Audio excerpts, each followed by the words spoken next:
Yes, friends, that whistle is your signal for the signal oil program, The Whistler. The mystery program that is unique among all mystery programs. Because even when you know who's guilty, and you see his every move or know his complete plans, you always receive a startling surprise at the final curtain. In the signal oil program, The Whistler.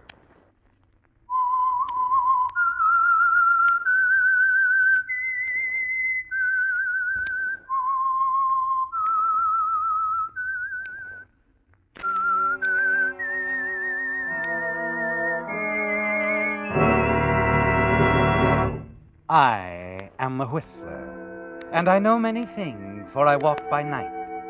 I know many strange tales hidden in the hearts of men and women who have stepped into the shadows. Yes, I know the nameless terrors of which they dare not speak. Yes, friends, it's The Whistler for tops in entertainment. And for tops in gasoline quality, it's Signal. It takes extra quality, you know, to give you extra mileage. And Signal is the famous Go Farther gasoline. So look for the Signal circle sign in yellow and black that identifies friendly independent signal stations from Canada to Mexico. And now the Whistler's strange story. Man on the Roof. Eddie Welch was a young man who enjoyed his work. Yes, he loved every moment of it, as he sat before the microphone in the booth high on the roof of Crandall's department store, his voice booming out over the public address system, directing the attendants, the movement of the automobiles in the parking area below. 2 spaces in aisle 4, 1 in aisle 5, aisle 6 is full, 3 spaces in aisle 7, 4 against the wall. Number 1, keep the driveway clear. Clear the driveway. Yes, it pleased Eddie to run the lot from his lofty perch on the roof of the department store. Pleased him to see the movement of the traffic below respond instantly to the sound of his voice. But though he liked it here on the roof, Eddie had made up his mind a long time ago he'd leave this job when the right opportunity came along, something worthy of his talents. He wasn't quite certain just what it would be, a break, a lucky chance. But it would come sooner or later. So Eddie Welch waited. And that break finally came late one afternoon. Aisle 1, 2, 4, 6, and 8, full. 2 spaces in aisle 3, 1 in aisle 5, 4 in aisle 7, 1 against the wall. Plenty of room in the overflow. Hello. All right if I come in?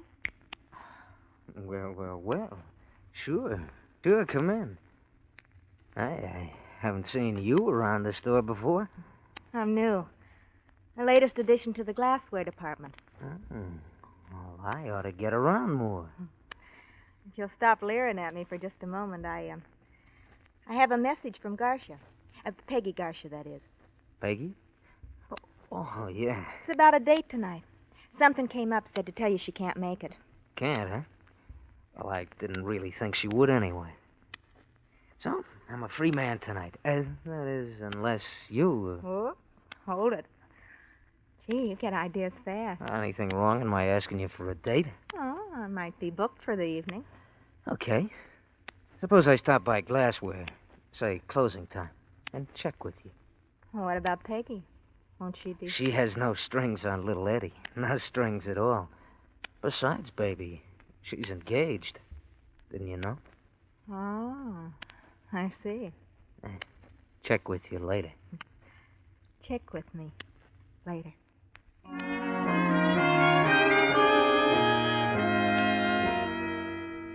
You watch her as she walks away and disappears down the stairway. Then your eyes swing back over the parking area. You notice the empty spaces in each aisle. Then as you reach for the mic switch again, something you see stops your hand in midair. Against the far wall, you see 2 men struggling between the parked cars. You reach for the binoculars and train them on the scene in time to see one of the men fall back. His head hits the car bumper and he doesn't get up. Quickly, the other man jumps into a car, a light green convertible, and drives away. An instant after you've jotted down the license number, you pick up the phone and call downstairs. Operator. Now, this is Eddie Welch on the roof. Look, get one of the store cops out to the parking lot right away. What's wrong? There's a man stretched out on the ground near the back wall. I think he needs help.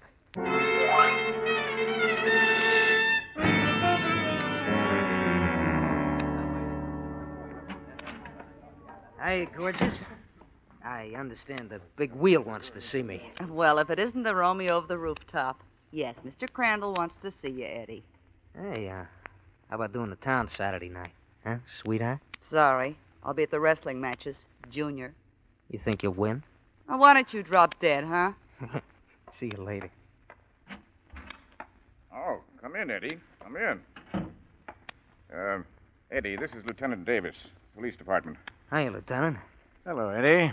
The lieutenant has been questioning the boys on the lot about that unfortunate accident this afternoon. Oh, yes. Say, how did the fella make out? Are you okay? He's dead. Dead? That's too bad. Uh-huh. He was one of our boys. A city cop? That's right. I understand you were the one who first reported the accident. Yeah, I was on the roof. I'd say you were in a good position to see what happened, huh? Uh-huh. Only I didn't see anything. I just happened to notice the guy on the ground. As to what happened before that, I wouldn't know, Lieutenant. I wouldn't know. It hit you suddenly, didn't it, Eddie? And then you decided to lie to the police lieutenant.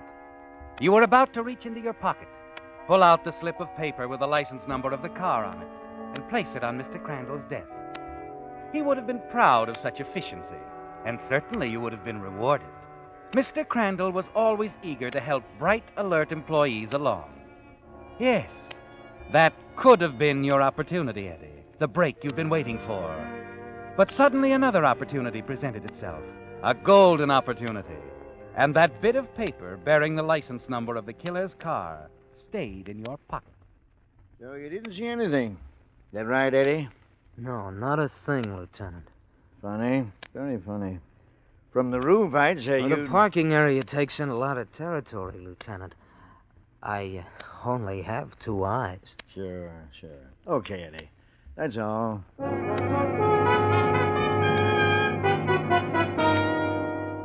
You're excited, aren't you, Eddie, as you leave Mr. Crandall's office, anxious to make plans. You tell yourself you've got to move cautiously. Think it all over very carefully. Your first problem is to contact the driver of that new, expensive-looking green convertible. You think about it for a long time, and it's still on your mind the following day during your lunch hour as you walk across the parking lot with Joan, the girl you met on the roof. Eddie, what are those fellas doing? Huh? Over there. They seem to be taking down the license numbers. Oh, that's right. You're new here. And they work for the store. Check the license numbers with the Motor Vehicle Bureau. Find out who the car owners are. Well, what's the idea? A survey of some kind. Find out where the customers come from. Help select the districts their advertising seems to pull the heaviest. Well, what's the matter? Nothing. Look, Joan, why don't you run on ahead? I want to talk to one of the boys. Okay. See you later. Thanks for the lunch. Hi, guys. Oh, hello, Eddie. How's the boy? Fine. Hey, look, do me a favor, huh? I got a license number I'd like to slip into that list. Check it for me. Oh? That's, well, as a babe who comes in here regularly, I got to talking to her a couple of times. Very friendly type and very cute. Oh, I get it. She's kind of coy, too. Won't give you her name or phone number, but she does have a car, and cars have license plates. I got it. Yeah. Sure, I'll be glad to help you out, Eddie. I'll let you know in a day or so. Swell. Hey, with the right sort of break, does this deal show much promise? Who knows, guys? It might be what I've been waiting for. All my life.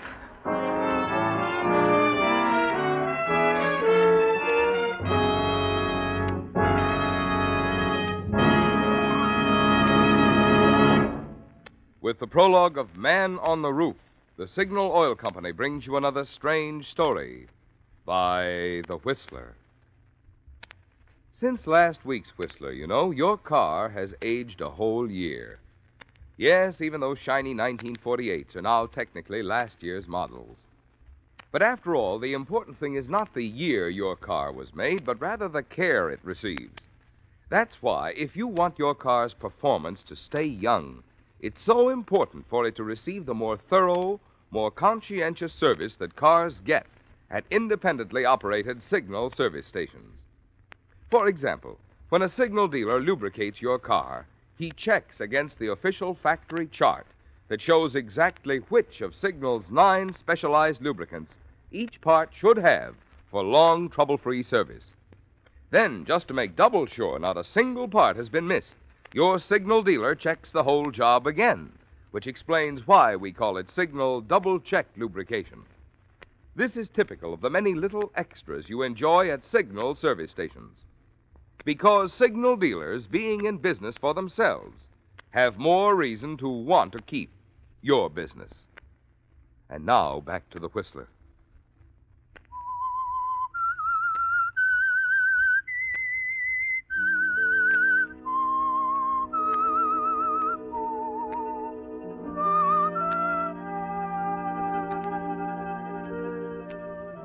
You're not sorry, are you, Eddie? Not sorry about the sudden decision you made in Mr. Crandall's office when you told the police lieutenant you knew nothing about the unfortunate accident that occurred on the parking lot the day the city detective was killed. You didn't tell him that you saw the struggle of the two men between the parked cars, saw the killer ride away in a green convertible, that you had jotted down the license number of the car. No. You have other plans, haven't you, Eddie? Big plans. Then, 2 nights later, as you leave Crandall's department store, you run into your friend Gus. Hi, Eddie. Say, I checked that dame's license number for you. Oh, did you? Swell. Yeah, the car's registered to a guy named Merrick. Alton Merrick. Maybe her boyfriend, huh? Too bad, Eddie. He could be your old man, Gus. Oh, sure. Sure. Who knows? Anyway, that's who the car belongs to. Alton Merrick. It's 100 Weatherby Place. Yeah, it's in a nice neighborhood. Uh-huh. Thanks. Thanks, Gus. You've been grand, boy. Just grand.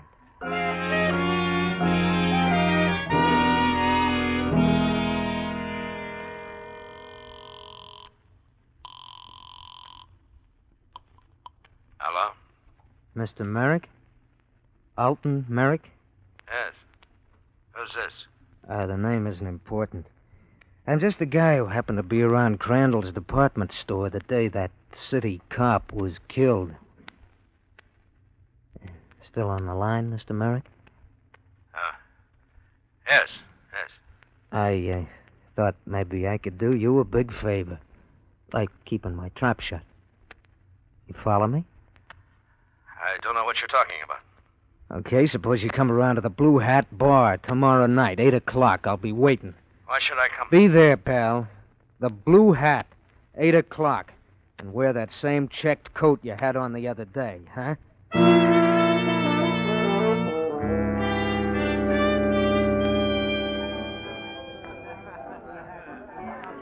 Gee, isn't he wonderful, Eddie? Huh? The piano player. Oh, he's terrific. Yeah. I like this place, Eddie. The Blue Hat Bar. You know something, baby? From the day you walked into my life, things started to break right for little Eddie. Yeah, What is it, Eddie? nothing. See someone you know? No, nobody. Is this seat taken? No, it isn't. Here, I'll take my hat. Thanks. Oh, bartender. Come on, let's go, baby. We're leaving already, Eddie? Yeah, I've seen all I wanted with this place. Come on, let's breeze. Okay. Eddie, did you see the coat he was wearing? What? The man who sat down next to you wearing that check coat. Oh, yeah, loud, wasn't it? It shrieked.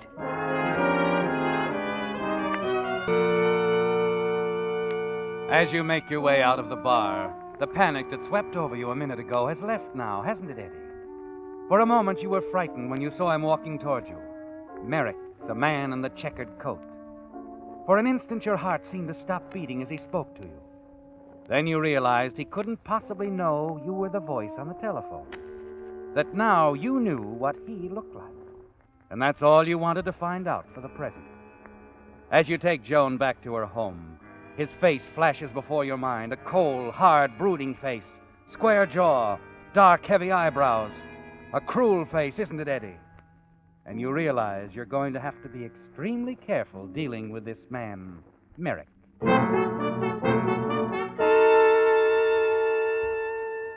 Late the following afternoon, you're on the roof again, directing the flow of traffic in the parking lot below. 3 spaces in aisle 4, 2 in aisle 5, 6 in aisle 6, 3 in aisle 7. No one seemed to 5 notice the break aisle in your 8. voice, Eddie. At that moment when you saw him again, the man in the check coat, the man you're going to blackmail, standing down there in the lot, staring up at you. Now as your voice drones out over the lot, 1,000 frantic thoughts race through your mind, and you wonder if he knows.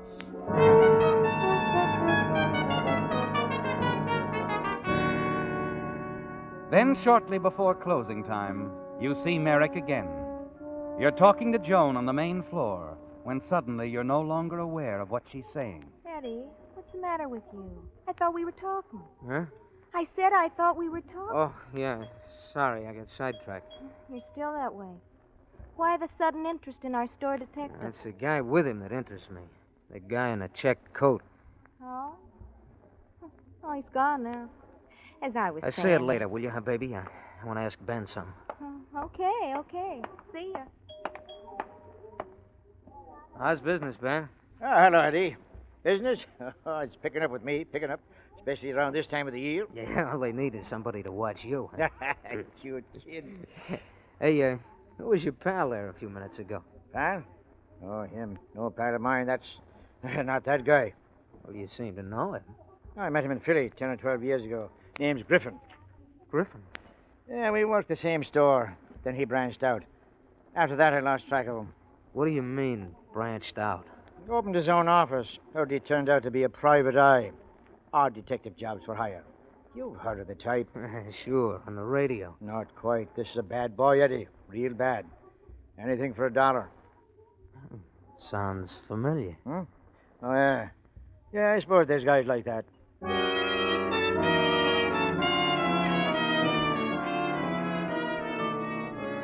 Ben smiles as you walk away from him, doesn't he, Eddie? He doesn't have any idea what's going on in your mind. Just talk, he thinks. But it isn't that way at all. No, Eddie. You're thinking how smart Merrick is to use this man Griffin for his blackmail negotiations. He almost threw you off, didn't he? Making you think that Griffin, the man in the check coat, was Merrick. Another thought occurs to you and sends a little quiver of nervousness along your spine. Merrick must know for certain that you are his blackmailer, Eddie. Yes, and the knowledge could be disturbing enough to make him want to push you off the roof someday.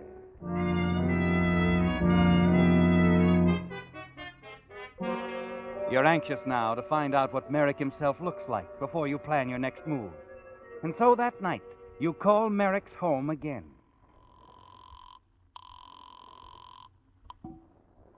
Hello? Mr. Merrick? Oh, yeah. Eddie? Huh?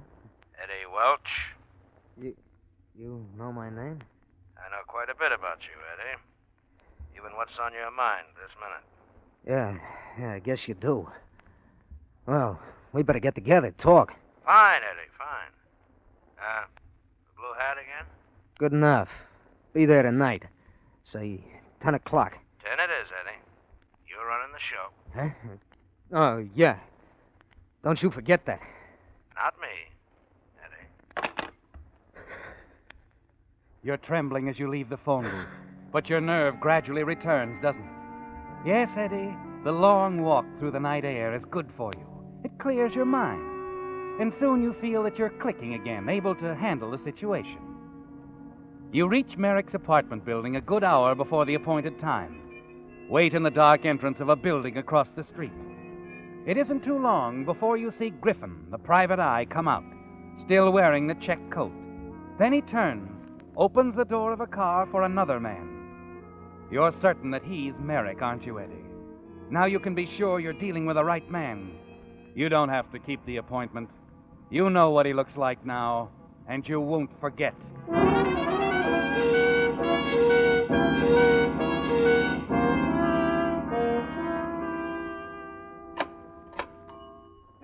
Another day, Eddie. That's right, Al.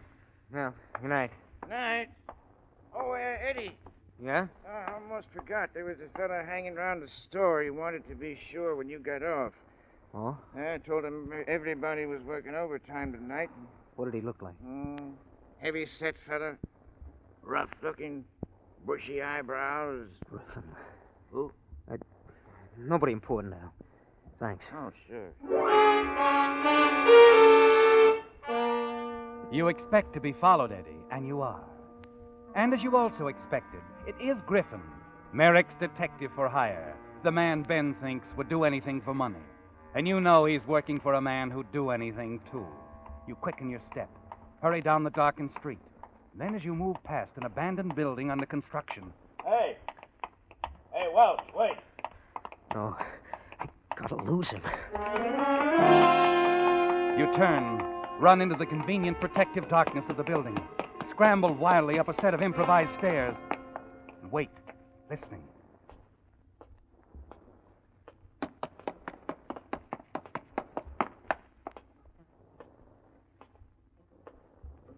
You start forward again frantically, take another flight of stairs and leaping strides to the 5th floor.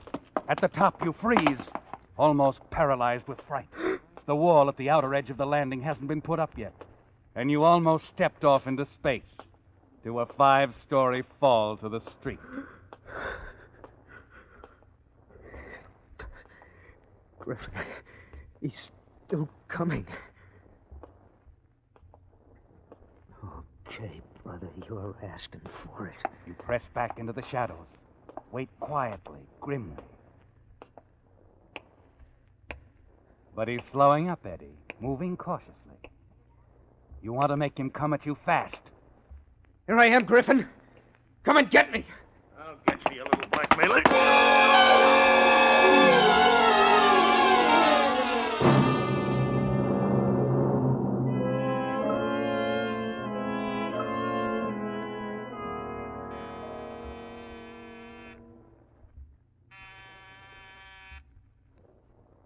Mr. Merrick.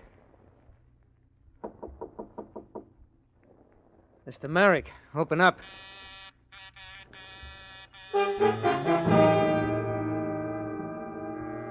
It's annoying, Eddie, that Merrick doesn't answer, because you're sure he's inside, waiting for Griffin to come back and tell him that you're out of the way. Then from a sound down the hall, you're aware of an elevator stopping at Merrick's floor. You duck back out of sight. Wait nervously until you see who it is that stepped out of the elevator. Merrick. You recognize him, don't you, Eddie? It's the same man you saw with Griffin last night. Hello, Mr. Merrick. What? I don't believe I've had the pleasure. It isn't going to be any pleasure, Mr. Merrick. You've been pretty slick up to now. You and Griffin. But not slick enough. I'm Eddie Welch. I see. Sure you do. You see plenty. Like lots of dough changing hands, huh? That's what I want, Merrick. And I mean lots of it. You're a tough boy, aren't you? Well, we better talk it over. There's nothing left to talk over. Griffin's dead. What? An accident. Too bad, isn't it? Oh, don't you think it's a good idea to invite me in? All right, Eddie. You know you've got me stymied. Come on in.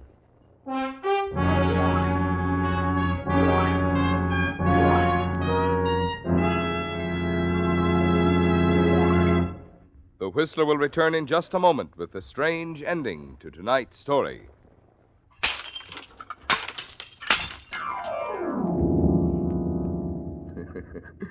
Recognize that noise? That was someone breaking a perfectly good New Year's resolution. And here it is, only January 2nd. There's one resolution, however, that I hope you won't break. The resolution we made on last week's Whistler to just try Signal gasoline in your car. Because seriously, friends, there are real advantages for the driver who powers his car with Signal, the famous Go Farther gasoline. Mileage, of course, is one of them, but only one. For in order to give you such good mileage, today's Signal gasoline has to help your motor run more efficiently. And when your motor runs more efficiently, naturally you enjoy more exciting performance in the way of pep, power, and smoothness. That's why you'll find folks with big cars, as well as folks with small budgets, patronizing Signal service stations. They've both discovered that in gasoline it takes extra quality to go farther. And Signal is the famous Go Farther gasoline. And now back to the Whistler. You knew it all the time, didn't you, Eddie? Knew that someday that golden opportunity would present itself. The break you were waiting for, and you'd be sitting on top of the world. Then it came suddenly. Remember, Eddie, that day at the parking lot of Crandall's department store when you saw the struggle of the two men between the parked cars? Saw the killer race away in the green convertible.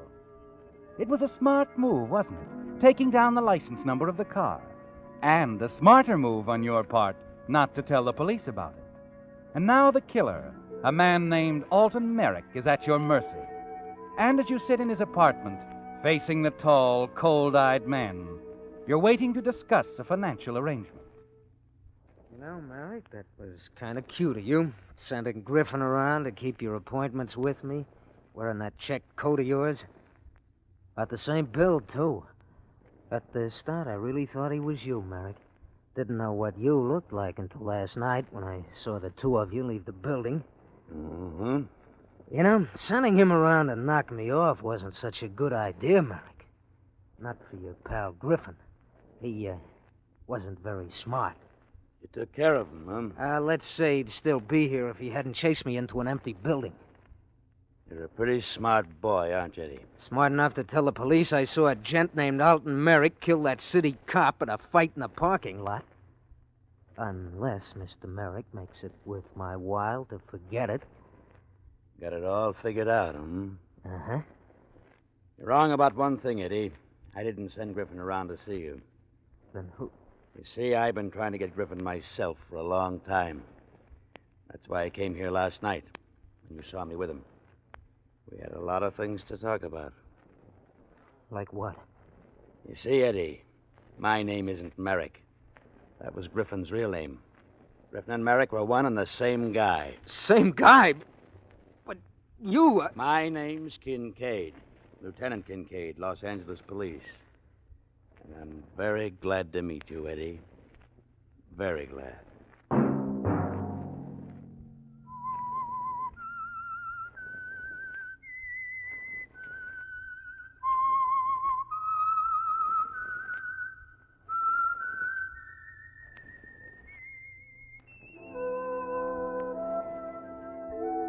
Let that whistle be your signal for the Signal Oil program, The Whistler, each Sunday night at this same time. Brought to you by the Signal Oil Company, marketers of Signal gasoline and motor oil and fine quality automotive accessories. Signal has asked me to remind you, to get the most driving pleasure, drive at sensible speeds, be courteous, and obey traffic regulations. It may save a life, possibly your own. Featured in tonight's story were Tom Holland, Lorette Philbrant, and William Conrad. The Whistler was produced by George W. Allen and directed by Gordon T. Hughes, with story by Steve Hampton and music by Wilbur Hatch, and was transmitted to our troops overseas by the Armed Forces Radio Service. Remember, at the same time next Sunday, another strange tale by The Whistler. Marvin Miller speaking. This is CBS, the Columbia Broadcasting System.